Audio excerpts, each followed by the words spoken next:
Congress party ఆ 3 parliament అభ్యర్థులను నేడో రేపో ప్రకటించనుంది. ఈ విషయంపై ఎన్ని సమావేశాలు జరిగి పలుమార్లు చర్చించినా అభ్యర్థుల పేర్లు మాత్రం ఖరారు కావట్లేదు. అసలు అభ్యర్థులను ప్రకటించడానికి వచ్చిన అడ్డంకులేంటి? ఆ పార్లమెంట్ సెగ్మెంట్లలో గెలిచే అభ్యర్థులు కాంగ్రెస్లో లేరా?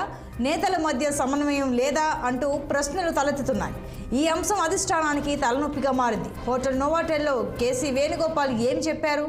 ప్రచారంలో వెనుకబడిన అభ్యర్థులను కూడా మారుస్తారంటూ ప్రచారాలు జరుగుతోంది. ఇలాగైతే తెలంగాణలో కాంగ్రెస్ 14 సీట్లు గెలుస్తుందా అని ప్రశ్నార్థకంగా మారింది. మరింత సమాచారం మా ప్రతినిధి శ్రీనివాస్ అందిస్తారు. శ్రీనివాస్, చాలా జోష్ మీద ఉన్న కాంగ్రెస్ ఇచ్చిన 6 గ్యారెంటీలు అమలు చేసుకుంటూ మేము ముందుకెళ్తున్నాం అని చెప్పుకుంటూ మంచి దూకుడు మీద ఉన్న కాంగ్రెస్ ఇప్పుడు ఈ 3 అభ్యర్థుల విషయంలో అసలు 14 సీట్లు గెలుస్తుందా అన్న క్వశ్చన్ ఎందుకు తలెత్తుతోంది? వివరాలేంటి? సంతోషి, కాంగ్రెస్ పార్టీ మిగతా 3 పార్లమెంటు విషయంలో అభ్యర్థులను ప్రకటించడానికి తీవ్రంగా కసరత్తు చేస్తుంది. ఆ 3 పార్లమెంట్ సెగ్మెంట్లలో అభ్యర్థులను ప్రకటించే విషయంలో అధిష్టానానికి తలనొప్పిగా మారిందని చెప్పాలి. ఇప్పటికీ పలుమార్లు ఢిల్లీలో సిఈసిలో చర్చించిన, అదేవిధంగా ఏదైతే ఇన్ఛార్జి దీపాదాస మున్షి ఆధ్వర్యంలో పిసిసి అధ్యక్షుడు ఇతర ముఖ్య నేతలు కూడా చర్చించి కూడా తర్జన భర్జన పడుతున్న పరిస్థితి ఏర్పడింది. ఎందుకంటే ప్రధాన కారణం ఏంటంటే అక్కడ ఇటు నేతలు ఏదైతే మంత్రుల మధ్య, అదేవిధంగా పోటీ తమ కుటుంబ సభ్యులకి టికెట్ కేటాయించాలంటూ కూడా అధిష్టానంపై ఒత్తిడి తేవడం ప్రధాన కారణం. ఈ నేపథ్యంలో కూడా ఇటు ఖమ్మం విషయంలో కూడా అదే జరుగుతుంది. మరొక వైపు ఇటు కరీంనగర్ కి సంబంధించి కూడా ఏదైతే బీసీ అంటే జనమ సామాజిక వర్గానికి ఇవ్వాలంటూ కూడా ఒక మంత్రి, ఆ జిల్లాకు సంబంధించిన మంత్రి కూడా ఇటు అధిష్టానం వైపు మా మంత్రికి సపోర్ట్ చేస్తున్నట్టు కూడా, మంత్రి అభ్యర్థికి సపోర్ట్ చేస్తున్నట్టుగా తెలుస్తుంది. సో ఈ నేపథ్యంలో కూడా అధిష్టానానికి తలనొప్పిగా మారని చెప్పాలి. ఈ నేపథ్యంలో కూడా హోటల్ నోవాటెల్లో జరిగిన 2 రోజుల క్రితం హైదరాబాద్ లో హోటల్ నోవాటెల్లో ప్రధాన కార్యదర్శి కేసీ వేణుగోపాల్ అధ్యక్షతన సమావేశం జరిగింది. ఈ సమావేశానికి పిసిసి అధ్యక్షుడు రేవంత్ రెడ్డితో పాటు ఇటు సీఎం బట్టి విక్రమార్క, అదేవిధంగా మంత్రులు కూడా, మరొక వైపు ప్రకటించినటువంటి 14 పార్లమెంటు స్థానాలకు సంబంధించిన అభ్యర్థులు కూడా హాజరైన పరిస్థితి.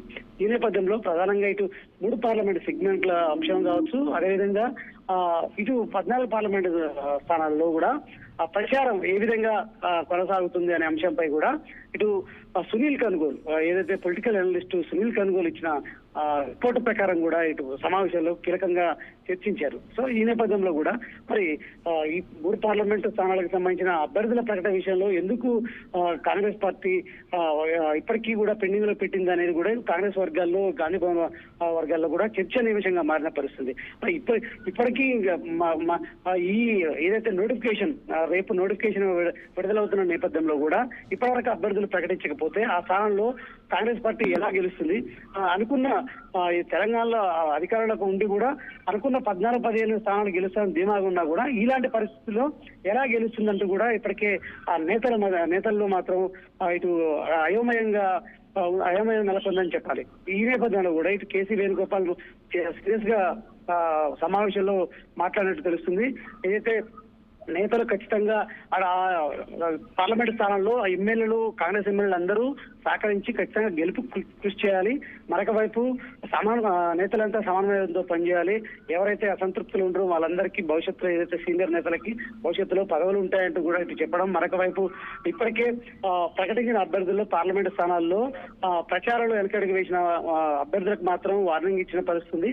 అయితే ఇట్లే పోతే ఖచ్చితంగా గెలవడం కష్టం. సో మిమ్మల్ని మార్చడానికి కూడా అధిష్టానం వెనకడుగు వేయదంటూ కూడా ఇటు వార్నింగ్ ఇచ్చినట్టు కూడా తెలుస్తుంది. సో ఈ నేపథ్యంలో కూడా ఇటు ప్రధానంగా తెలంగాణలో ఇప్పటికే రేవంత్ రెడ్డి కావచ్చు, మంత్రులు చెప్తున్నాం 14-15 స్థానాల్లో గెలుస్తామని కూడా చెప్తున్న పరిస్థితి. అదేవిధంగా ఇటు కేసీ వేణుగోపాల్ కూడా ఆదేశాలు జారీ చేసిన పరిస్థితి. ఖచ్చితంగా 15 స్థానాల్లో గెలవడానికి కృషి చేయాలంటూ కూడా చెప్పిన పరిస్థితి. సో ఈ నేపథ్యంలో కూడా దూకుడుగా వెళ్ళి ప్రజల్లోకి వెళ్ళాలి. సంక్షేమ పథకాలు, అదేవిధంగా సెంట్రల్ మేనిఫెస్టోని కూడా ప్రజల్లోకి తీసుకెళ్లాలి. మరొక వైపు ఈ 6 గ్యారెంటీలు తెలంగాణ అమలు చేస్తున్న ఏదైతే హామీలకు సంబంధించి కూడా తీసుకెళ్లాలి. అలసత్వం వహించొద్దంటూ కూడా దిశానిర్దేశం చేయడంతో పాటు ఖచ్చితంగా మందలించడం తెలుస్తుంది. సో చూడాలి మరి ఈ రోజు రేపు అంటున్నారు. ఇప్పటికే పలుమార్లు వాయిదా వేస్తున్నప్పటికీ కూడా మరి ఈ రోజు ప్రకటిస్తారా అభ్యర్థులకు సంబంధించి, రేపు నోటిఫికేషన్ విడుదల అవుతున్న నేపథ్యంలో కూడా మరి ఎప్పుడు ప్రకటిస్తారనేది కూడా ఇప్పుడు సందేహాలు వ్యక్తం అవుతున్నాయి.